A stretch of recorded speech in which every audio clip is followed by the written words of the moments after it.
Avuxeni Matsonga ya Limpopo. Vito ndzi Hlengani Emmanuel Maluleke. Kutswariwa ni huma kwale Giyani hala ko Majozi. Ma n'wi tiva xo Majozi. U fambile misava hinkwayo. Namuntlha ndzi rhandza ku ri ndzi ta vulavula hi Bitcoin. Xana Bitcoin i yini? Bitcoin a hi xingungumani. Bitcoin a hi nghala. Bitcoin a hi xitimela. Bitcoin i global currency. Hi leyi va yi vulaka ku ri i cryptocurrency. Xana ku hambana ka cryptocurrency na fiat currency hi le kwihi? Cryptocurrency hi vulavula hi ti-Bitcoin, ti-Ethereum, ku na about 2000 cryptocurrency, but leyi nga khoma number one i Bitcoin. Hi ku value ya yona ku xava yona u fanele ku xava u fanele u va na 122,000. A swi fani na swa ti-fiat money, swa tidolara, ti-euro, ti-pound, ti-yen, ti-Canada dollar, ti-meticals, swi vo ma 16 rand, 20 rand.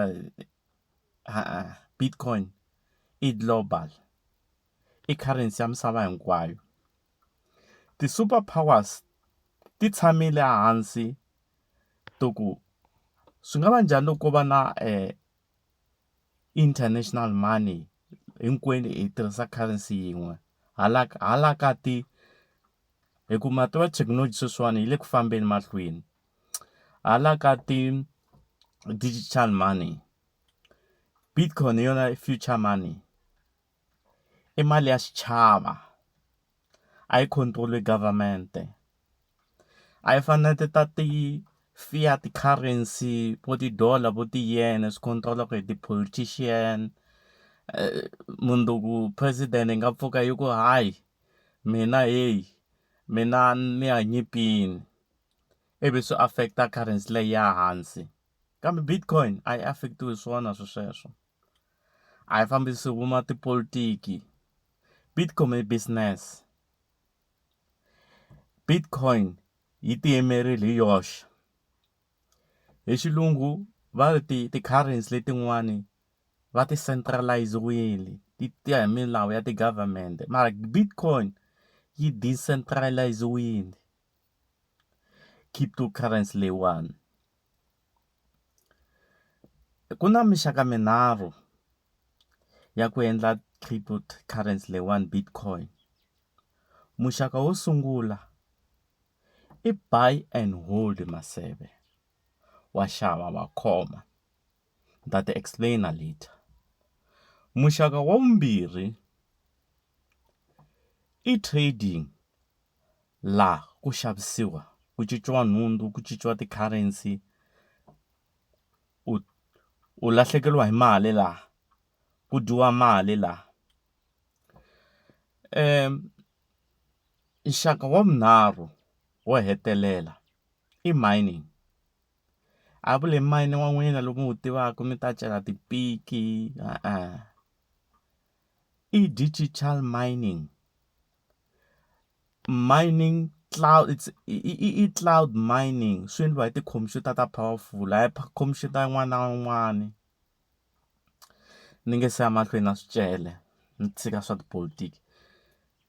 Xana hi kuma njhani Bitcoin leyiwani?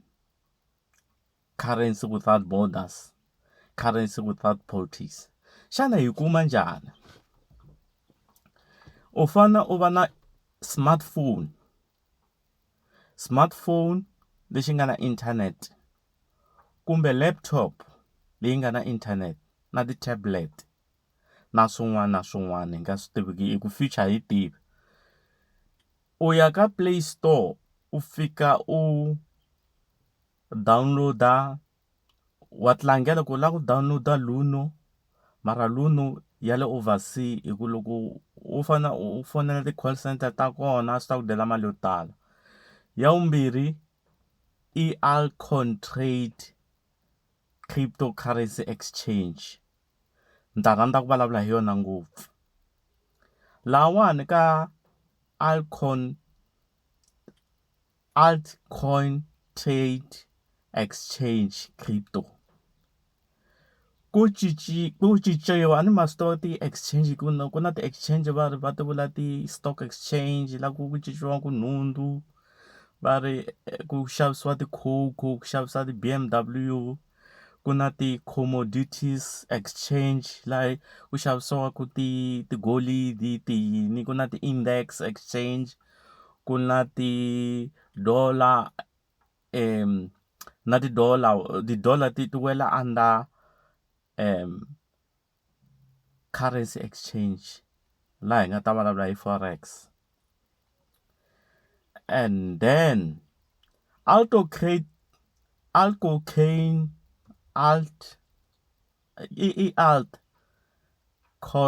altcoin trade leyiwani exchange wa yi download-a. Loko u yi download-ile yi ta ku create username. Username ya mina i Hlengani32 mara mi kombela Wu7 mi nga ni heki.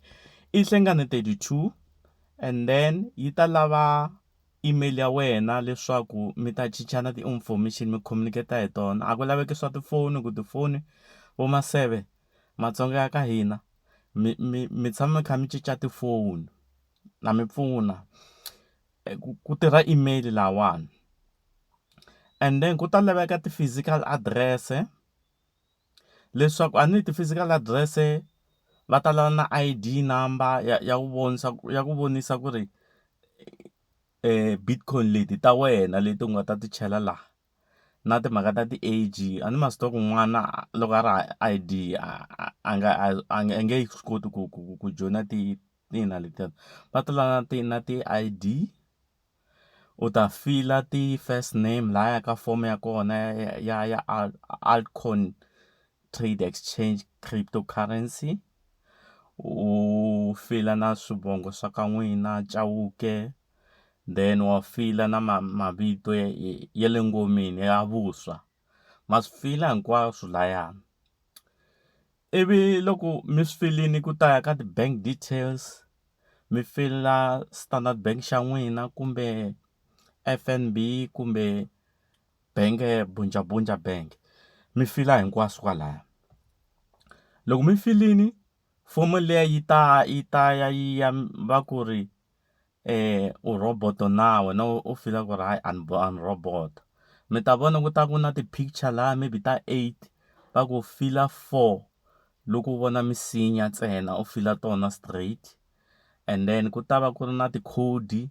Loko u ri ku fill-eni i communication leyiwani yi confirm-iwa ka email ya wena. Email ya wena ya vula ku altcoin trade ya wena yi successful kumbe not. And then ivi ku ta page yin'wana ku a ni vulavuleni hi ti-bank details. And then fomo leyiwani yi ta kambe ni nge se rivala Wu7 yi ta kambe yi ku ri create bitcoin wallet ya wena. Bitcoin wallet ya wena yi na wallet address. Ku na address lahaya ku ri address liyani loko u yi langutisa kahle ku na tinambara tin'wani na ti-capital letters. U fanele loko u languta tona 3 ta ku sungula na 3 ta ku hetelela. U nga kirima tona ntsena ku ri loko vanhu va lava ku rhumela mali ti-bitcoin va ku rhumela hi yona. Munhu le America sweswiwani u lava ku rhumela mali. Ma swi tiva ku loko munhu a ri America that's why mina ni rhandza ti-bitcoin. Loko munhu a ri America a lava ku rhumela mali hi tibangi leti ta n'wina leti, u fanele a swi ya ka vo Western Union va ku tekela timali va ku fayetela. So lawani a ku na middleman. U sendela munhu straight ti-bitcoin letiya ti ya fika kwele. Vo America ku na swilo swo tala swi endlekaku va xava hi tona. Vo China sweswiwani va endle mhaka ya ku ri vanhu lava xavisaka switarateni titamatisi va na thekinoloji ku va kota ku va xava hi ti-bitcoin. Na ha ri ka yona fomo leyiwani a ni vulavula hi mhaka ya a ni vulavula hi mhaka ya address. A ni yi ta ku bitcoin address. And then loko se u hetile u filini swi ta swa confirm-iwa information ya wena hinkwayo le posweni. A ni ma tiva poso ya masiku lama mapapila i ti-email. Swi confirm-iwa kona hinkwaswo. So u hetini then yi ta ku humesela automatical yona Alcon Trade cryptocurrency app ya kona yi ta ku nyika banking details ta yona ku loko u hoxa mali ya wena yi nghena kona laya u ta kota ku yi convert u yisa ka ti-bitcoin. So xi xa serious lexi vo maseve Matsonga ya ka hina mi fanele mi xi teka enhlokweni reference. Loko wo ka u nga faki swona reference mali ya wena yi to henga yi penda kona mara yi nge dyiwi munhu. Reference mi nga yi rivali yi ta ku nyika na ti-reference u chela laya. A ni na wena u ta va u fili bank ya wena ya choice ya wena na yona ya ku nyika ku hoxa mali leyi la ka app leyiwani. A ni mi byeleni ku ri sweswi value ya bitcoin ku xava yona u fanele u na 120,000 rand. But u nga swi kota ku xava portion ya ti-bitcoin hi switsanana u sungula hi 1,000 rand u convert u ti yisa ka ti-bitcoin ma ni twisisa. And then loko se u hetini app ya wena yi ta rhumela message ka email ya wena yi ku ri confirm successful. Ma swi tiva leswiya yi ku rhumela ti-code nyana maybe code ya kona yi ku 35007 then u yi fila u ri my app is successful. Then ku ba mavoko mi ti bela mavoko se a mi swi kotini. Ivi u teka bank account leyi va nga ku nyika yona u ya bank kumbe u transfera u ya chela 1,000 rand. A ni sweswiwani ma swi tiva ku bitcoin is 120 so wena u lava ku xava portion. U lava ku xava portion ya ti-bitcoin. Then u teka 1,000 rand u ya bank u ya deposit-a within some hours yi ta vonisa ka bank ya wena ku ri ndzi kona 1,000 rand. Yi ta vula la ka app liya yi ta vonisa ZA. Yi ta vonisa ZA la ka xinene then ka app ya wena ya Alcon Trade yi ta vonisa bitcoin. Because a wu se u ti convert yi ta va yi tsale ti 00 ta ku fika va ma 10 yi ri 0 yi ku dot yi va na ti 0 to tala. And then ivi yi ku buy. A ni ri laya yi ri deposit mali ya wena la ka yona Alcon Trade leyiwani yi ku convert your rand. A ni i exchange liya vo maseve mi nga rivali phela i exchange a hi stock exchange i cryptocurrency exchange. Ku exchange-iwa ZA i code i language ku ri ZA a hi xingungumani i code ya international ku ri a va hi vitani va ku ti-rand ku fana na ku USD i code hina code ya hina i ZA. Mali ya wena yi tsala hi ku i ZAR yi ku 1,000 rand la ndzeni ka xikhwama xa wena xa Alcon Trade cryptocurrency. And then you ku convert your ZAR to the bitcoin so that mali ya wena yi ta sungula ku nona ku laveka ti-bitcoin. Then u convert-a ku ta ku na ti-charges tintsanana nyana loko u tlharihi ku fana na vo hlangana wo hoxa 1,000 10 rand. Wa twisisa a ni u lava ti-bitcoin ta 1,000 rand at least loko u convert-ile ku ta sala maybe vo ma 5 randa mara u nga vileli hi 5 rand leyi nga ta sala laha ka ZA hi ku in future u ta chela yin'wani mali ku ri ti-bitcoin ta wena ti kota ku kumuka. And then u convert-a so u convert-ini ti-bitcoin ta wena. A ni mi byeleni ku ri hi ti endla hi tindlela tinharhu. so u langa ku okay ndzi lava ku trader, ndzi lava ku buy and holder, ndzi lava ku miner. A ndzi nge se explain ku xana buy and hold swi vula yini. Buy i ku xava maseve, hold khoma ti-bitcoin ta wena.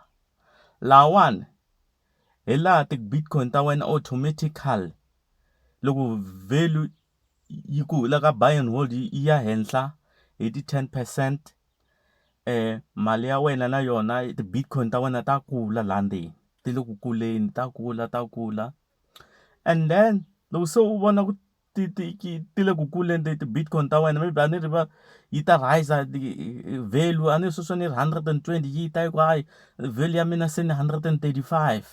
The more vanhu va tirhisa ti-bitcoin mara hi the more na value na yona yi tsutsuma because vanhu va karhele hi timali ta kona. U kuma ku loko na vhakacha ni ya China va ri ni cinca va nyika ti-yene, ni ya America va nyika ti-dollar-a. No wa ta cinca wu endla yini, va kambisisa swo tala. Bitcoin wu fika wu scan hi phone. So loko ti ri ku kuleni laha u vona ku ri hey ni khome hi ndlala vanhu va ya va maketa dorobeni, wa swi kota ku ri u na ti-bitcoin layani.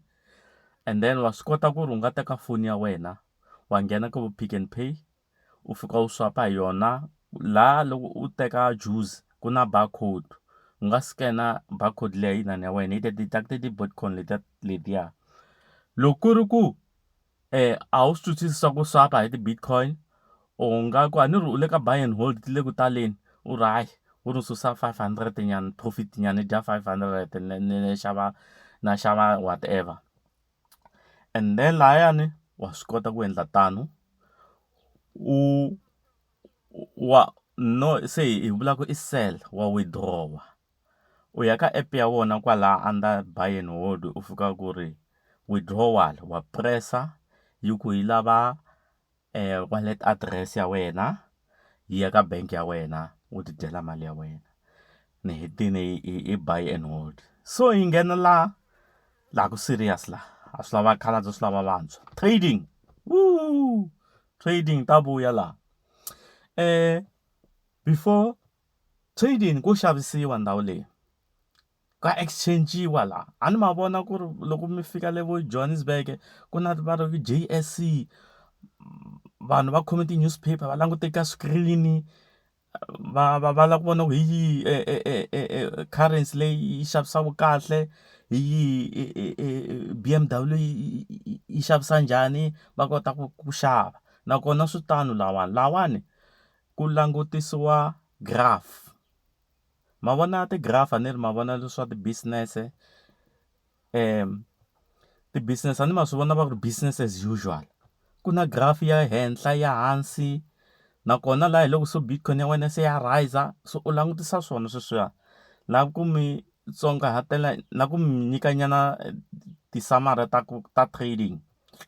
Trading lawani you buy low, you sell high. U xava switsanana u kuma profit yo tala. Laha ka trading u luza mali yo tala ende ku dyiwa mali laha. U langutisa ti-sign ta kona, va ri ku na ti-candle stick i ti-Japanese thing. Ku na candle ya red na candle ya green. Candle ya red u ta vona yi ya hansi, it means u fana u sela, wa withdraw-a. Then u vona candle ya green ya henhla. Ni kombela ku hlamusela switsanana ku mavito ya ti-candle leti. Candle ya green va yi vula ku ri i bullish. Xiharhi lexa bullish ma yi vona le ka ti-Wall Street mi ta vona e bull va yi endle hi gold, hi swona swilo leswi i ntiyiso. And then ka bullish bull loko yi lwa na xiharhi yi xi ba xi ya henhla, so hi laha u fanele u start ku beja lahawani, u chela mali ya wena u beja. A ne u yi susa kona la ka alcon trade u yi yisa laha ka trading, hi laha se u kumaka ti-profit ta wena lawa. So loko a ni green i bull yi lwa yi ba yi ya henhla, ivi ku na xiharhi xin'wana va ri i bear, va ri i bearish. Bear loko yi lwa yi pfanya enemy ya yona ehansi, so lahawani u pull out ti-investment ta wena ti-bitcoin ta wena ku ti le ku dyiweni wa monitor. So trading a yi lavi yi na vakhalabya man, yi lava vantshwa hi xipidi va ri i mati ya masese, mati ya masese. So ku lava vana ku vana va rhandzaka tifoni va tshama va langute tifoni tifoni a swi lavi hina na hi na nkarhi hi rhandza mali mara hi na nkarhi. Trading yi kahle for vantshwa. Ku na ndlela yin'wani u nga swi kota ku tirhisa khampani ku yi ku tradela mara yi ta teka profit. Problem ya kona yi ta teka ti-profit. So loko ku ri u lava ku ti-trade-ela u fanele u va na nkarhi. Then ndlela ya hetelela va yi vulaka i mining. Mining leyiwani i digital. Mining leyi a hi mine leyi ya n'wina mi yi tivaka lomu mi ta teka tipiki mi ya cela. I cloud mining. Lawani ku tirha tikhompyuta ta swi kota ku mine ti gesa ti-number. Ti mine kwihi tikhompyuta letiwani? Ku mine tikhampani. Ti mine a blockchain. Blockchain i central government ya cryptocurrency whereby yi kota ku printa ti-bitcoin because vanhu lava va gesa ti-number a ni ri is digital. Digital yi tirhisa 0101 i digital. So ku gesiwa ti-number laya swi fana na yini na u xava airtime i ti-number. So na yona va na michini ya vona na vona va gesa ti-number ku za ku huma ti-airtime. So na yona i mali leyi yi gesiwaka hi tikhompyuta ta vona. So laha loko va endlini profit va ku nyika profit nyana. Mara na yi rhandza mining because mining hambi value yi wile vona va ta ku nyika mali leyi mi nga tshembisa na yona. So hi xilungu hi kona la ku accumulate-iwaka ti-bitcoin ta wena, hi laha ku hlengeletiwaka ti-bitcoin ta wena. Loko ku ri ku u khomi hi ndlela lava ku withdraw wa swi kota ku withdraw. Loko u lava ku withdraw mali ya wena hinkwayo wa swi kota ku yi withdraw hinkwayo. Mara laha i mhaka investment u fanele u yi tshika nyana mali ya wena yi teka nkarhi wo leha nyana. Se ni hetile hi mixaka yinharhu ya ku ri ni nga endla yini ti-bitcoin. So ti-bitcoin letiwani loko se u ri na tona wa swi kota ku ri ku na hina vo hlaya wo rhandza ku endla ti-research hi rhandza ku xava tibuku ti-latest. Mina buku yin'wana na yin'wana ya latest na yi xava. So ni endla njhani? No ya a bookshop ni fika ni humesa foni ni scan-a barcode liya ni xava. Sometimes wa yi xava online yi ta humesa ku credit card yini hina va a hi tirhi ha hustler a hi koti ku va na ti-credit card. So bitcoin wa swi kota ku xava hi yona. A ni ri loko u lava ku xava u lava ku wena u rhandza ku flyer sometimes u lava ku ya Cape Town u lava ku ya hlamba xinyama elwandle wa swi kota ku xava ku ya ka ti-app ta ti-plane u fika u xava thikithi ya aeroplane u xava na hodela hi phone u lo tshama kwale hi phone va ku nyika thikithi ya wena va ku nyika hinkwaswo swa wena.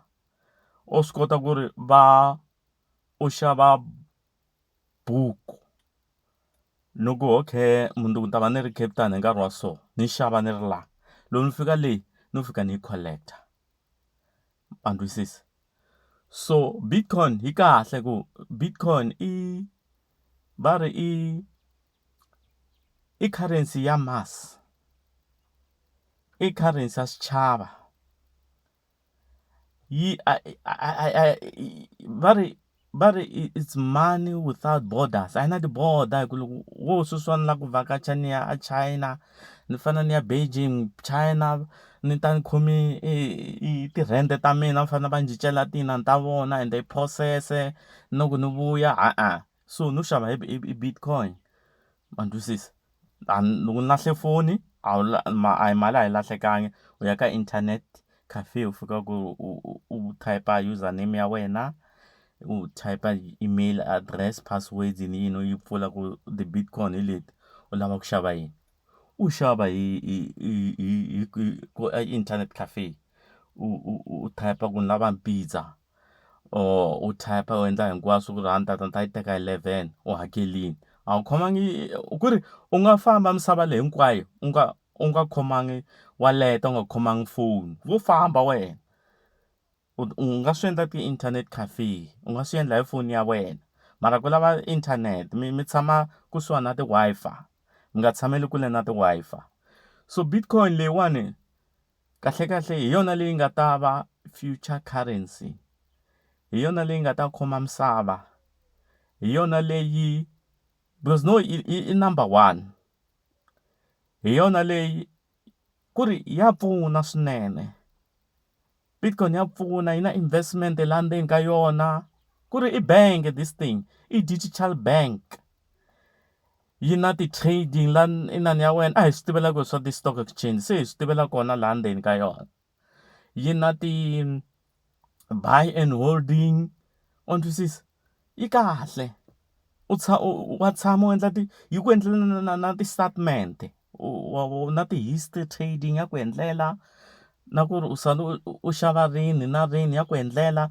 Loko ni lava ku at least ni hi na hi rhandza ku travel-a too much, ni ya vo Mozambique ni ya kwihikwihi, na fonela un'wana heyi hayi na xota nyana munhu a ni rhumele ti-Bitcoin nyana, u kota ku rhumela hi ka wallet ya yena, wallet ya mina na yena ta connect-ana ni rhumela, na mina na swi kota ku n'wi rhumela, ma vona. So mhaka ya mina yi hela kwalawani, yi hela kwala. Na khensa loko mi twini. Loko mi ri na swivutiso mi ta ndzi bela riqingho aka 060-918-5096, and then MTN hi yona yi nga na WhatsApp i 063-1988-103. Na ta mi tisela swo tala swa ti-digital money, na ta mi tisela, a ni nge se mi byela ku ri ku na ti-halving, na ta mi byela hi ku ti-halving i yini. Swivutiso mi vutisa, ni ta rhumela la ka YouTube, hi swona a ku va vurhongo.